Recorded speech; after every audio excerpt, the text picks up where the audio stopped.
contrôler le narratif. Contrôler ce qui est dit, contrôler ce qui est fait. Lorsque vous voulez créer un grand méchant, vous devez contrôler sa légende. Plus la légende est grande, plus le grand méchant est grand. Et moins on le voit, plus il est effrayant. Pensez aux dents de la mer. On ne voit jamais le requin. On ne voit que ses déplacements. On ne voit que ce qu'il fait. Il n'est jamais autant effrayant que tant qu'on ne le voit pas. Installer la légende, c'est ce que nous allons voir ensemble dans cette vidéo. Yaorana et bienvenue sur les chroniques de Zach Namael.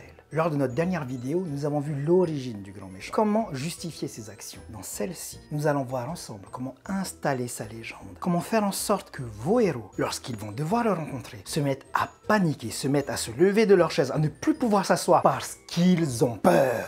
Mais avant ça, juste avant, une petite réclame. Rien, pas grand-chose. Aidez-nous à faire connaître toutes ces astuces, comment implanter cette légende de ces PNJ, de ces grands méchants qui font peur et que tous les maîtres du jeu arrivent à faire trembler leurs joueurs dans leurs chaises en commentant, likant, partageant et en vous abonnant, les amis. Nous avons besoin de vous pour nous faire connaître et faire connaître cette vidéo. Allez, on commence. Première clé, les actions parlent pour votre grand méchant. Vos héros vont arriver sur la scène du crime. Là, ils trouvent un cadavre au sol. Son crâne est fracassé par une énorme pierre. Sur le mur, un smiley dessiné avec le sang de la victime. Ou ils vont trouver dans une boucherie des corps et des corps démembrés. Ou cet immeuble avec deux avions qui viennent se fracasser et l'immeuble s'effondre sur lui-même.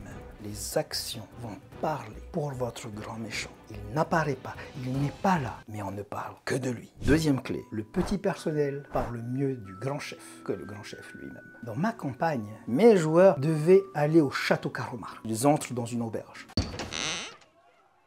Oula! Ils commencent à s'approcher des gens, posent des questions pour savoir comment est-ce qu'on se rend à Château Karomark. Et là, tous les locaux, les fusils du regard, se signent, crachent par terre, jettent du sel par-dessus leurs épaules et s'éloignent en maugréant. Le tavernier s'approche et fait « Excusez les locaux, vous savez, ici, Château Karomark n'a pas bonne presse. Et je crains fort que si vous vouliez des informations sur Château Karomark, vous devrez aller voir le maire de la ville. En installant une défiance des petits PNJ, de ceux qu'on va appeler des PNJ d'ambiance, par rapport aux grands méchants, vous mettez déjà cette ambiance de peur dans laquelle vos héros vont commencer à baigner. Troisième clé, les capitaines parlent mieux du Big Boss que le Big Boss lui-même. Tout au long de ma campagne, mes héros vont affronter un capitaine, deux capitaines, trois capitaines, et à chaque fois ils vont devoir les interroger. La première fois qu'ils ont rencontré le premier capitaine de Carros, mes héros ont rencontré Gabriella, la dame aux fraises, une prostituée notoire, une poufiasse, oui, qui était aussi prêtresse d'une déesse noire, une déesse de la gloutonnerie, de l'anthropophagie et de la luxure. Et ils ont eu beaucoup de mal à la battre. Elle a été un adversaire terrible.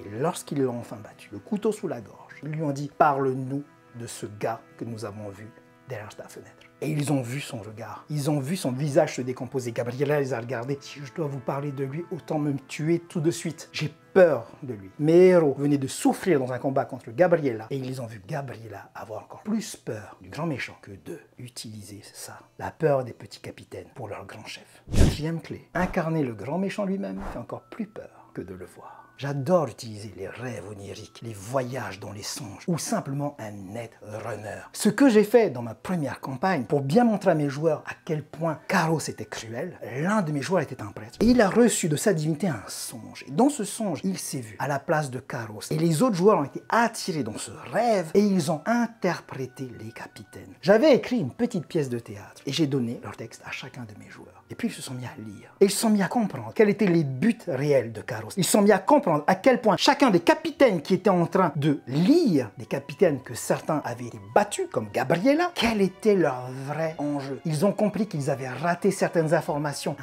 que j'ai pu redonner. C'est important, sinon mes joueurs vont dans le mur. Et si jamais vous êtes dans un univers futuriste, un netrunner a capturé une vidéo qui a été prise par une caméra et vous refaites la même chose. Quand vos joueurs peuvent rentrer dans la peau du protagoniste, ça fait un effet qui est très fort. Et surtout, ça vous permet à vous de faire exister votre monde. Pendant que vos joueurs sont dans l'auberge en train de recevoir le songe, de l'autre côté de la planète, le grand méchant est en action. Votre monde existe malgré eux. Voilà les amis, j'espère que ces 4 clés vont vous permettre de faire exister par petites touches d'abord votre grand méchant et ensuite franchement y aller pour que vos héros se souviennent à jamais de la personnalité qu'ils viennent de rencontrer.